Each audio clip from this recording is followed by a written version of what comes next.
Well, greetings Virgo, and welcome to your horoscope. Okay, so Mars is in your first house.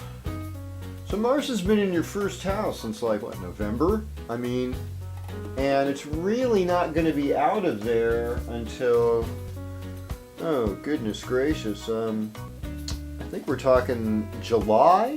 So, that is a long period. That's like 8 months of Mars in Virgo. Yow.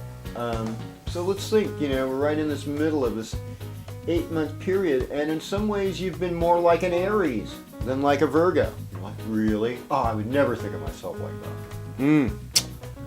Well, you have to push ahead. You can learn from those Aries people not to be so over-analytical. Take a risk. Be impulsive every once in a while. It's okay. Sometimes it takes impulse to get through a big challenge. Like climbing Mount Shasta.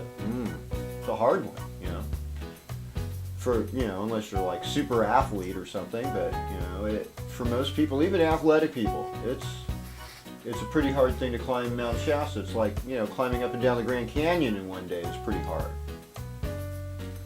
But you've got the strength and you've got this dynamic energy about you right now, Virgo. And what I'd like to caution you with is, remember, I like the Vedic principle behind Mars is that Mars is Lord of the Earth. And Mars is here to get rid of evil. And if you've got Mars in your first house, it's like, okay, so how are you getting rid of evil in your own life, in your own face, and bringing about positive change?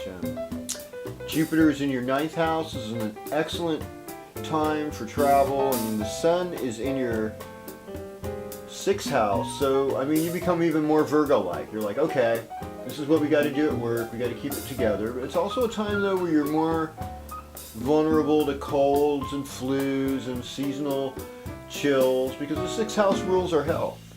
It also rules charitable causes, and I feel like the more you're able to help others, you stimulate your immune system, you get through it, you push through it. How many of you parents out there know about, you find the strength to help your children when they're sick, even when you're sick? You learn this thing, you have to keep going.